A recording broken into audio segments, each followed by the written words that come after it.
Welcome to Toffee Blue View, your source for all things Everton. I'm Gerry. David and Max are here, and if you can see all of your screen, you're seeing a tiny little head of a tiny little person, and that's my kid. That's Bennett, all right? And my brother's Tana.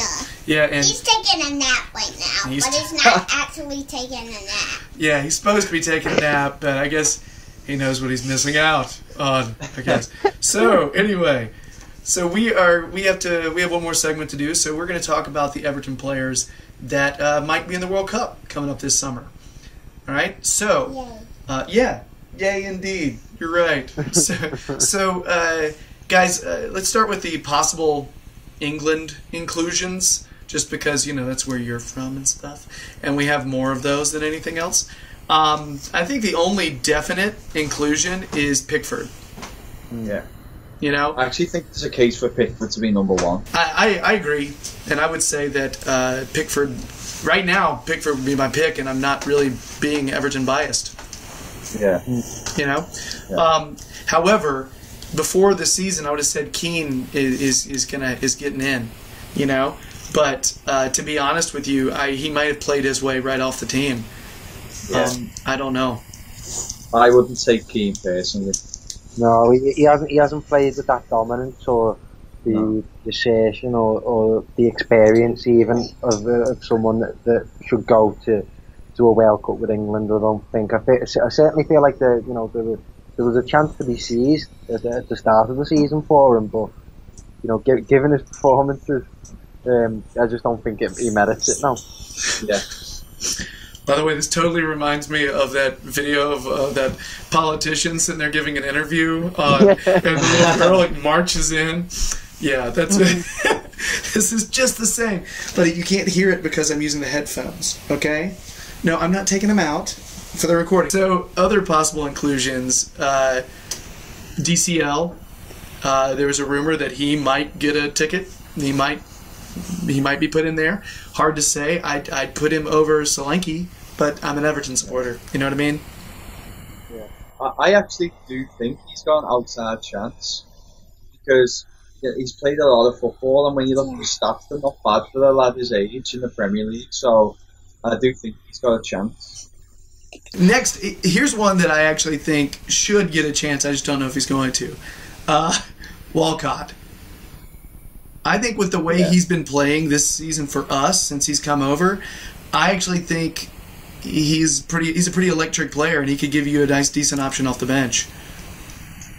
Yeah. I don't think it's going to happen, but I wish it would. I agree with that. I think he should go, but maybe I am biased. Yeah, because I think Arsenal wouldn't have said that. No, definitely not at Arsenal. But the form that he's shown since coming to Everton, definitely warrants him a place at the World Cup. It's just that kind of the FA England bias towards the top 6 clubs, and I don't feel like I'm too out of line saying that.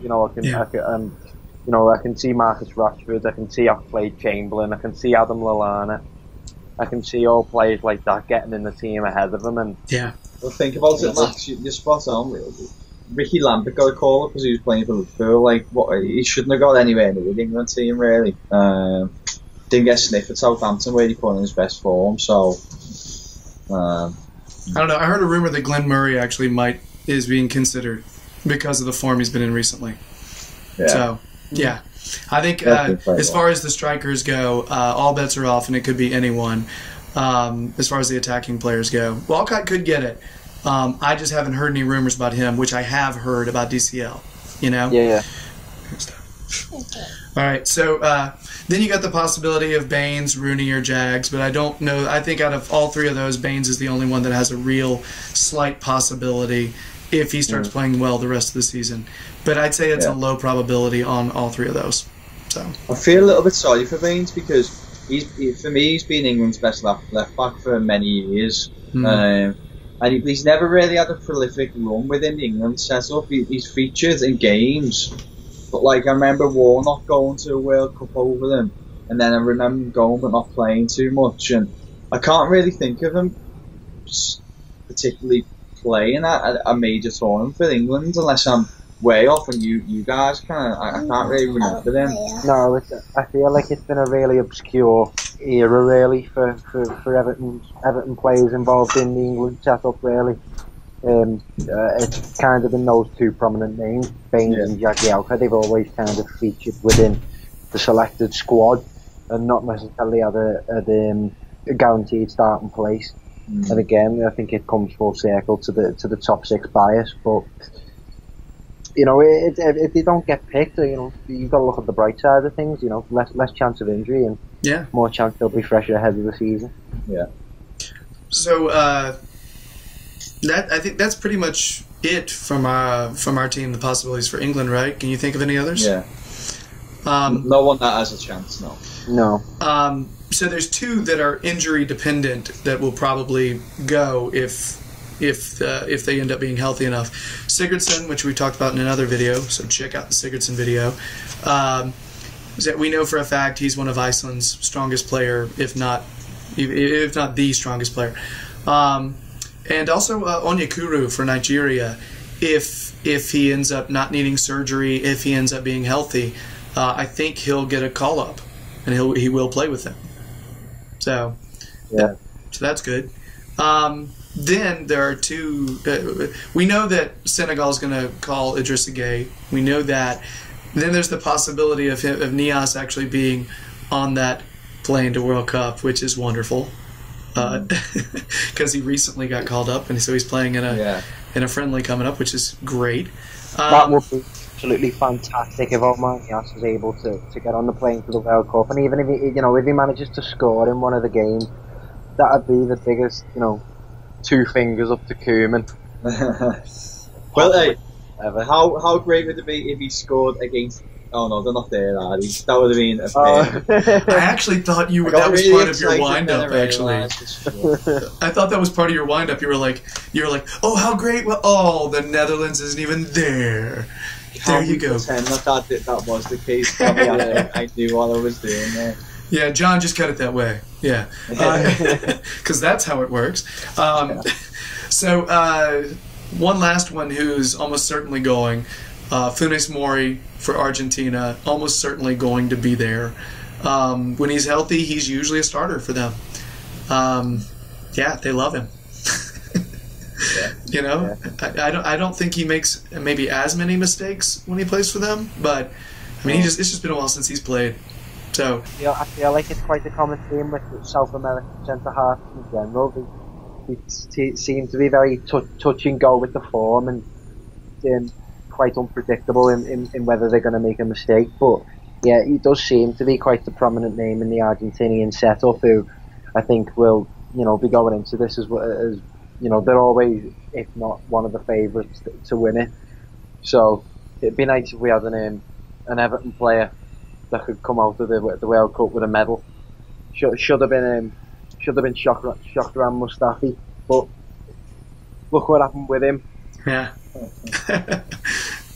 I mean, that's another one who's probably going to get some time. Then there's a few of these that are maybes.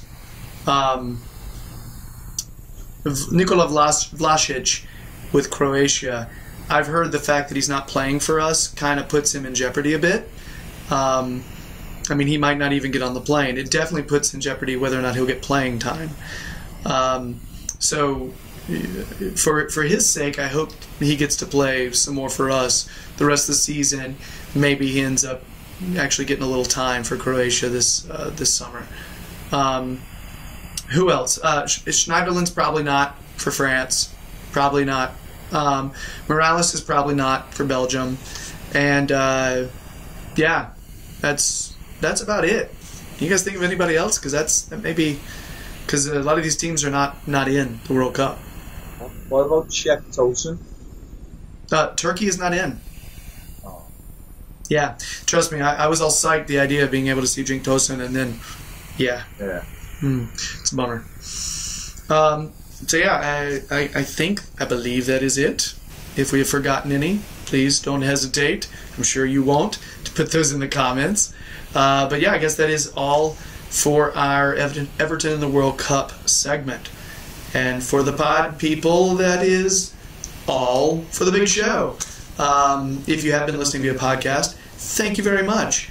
If you could do us a favor and subscribe to the Toffee Blues podcast and rate it if you can. If you are watching the video right now, thanks. If you're liking it, subscribe to us. We're over 540 now, slowly climbing towards 600. That's a thing. We're getting there. And the more subscribers we have, the better chances there are of us being able to continue this, which would be awesome. So check out Max's stuff on the Toffee Blues website. Check out David's stuff both on the Sportsman and on the Toffee Blues website. And you know what? Just go to the Toffee Blues website. Lots of Everton analysis on there by these guys and by some other super smart guys. Very wise people. Yeah, check out the Toffee Blues on Twitter, Facebook, Instagram. And I don't have any more plugging to do. And somehow I managed to do this without my camera running out of battery. Yeah. All right, guys. I think that's it. David, you need to go do your life thing, and I'll talk to you guys later. Thanks so much for both of you, for Max, for David, for me. We'll see ya.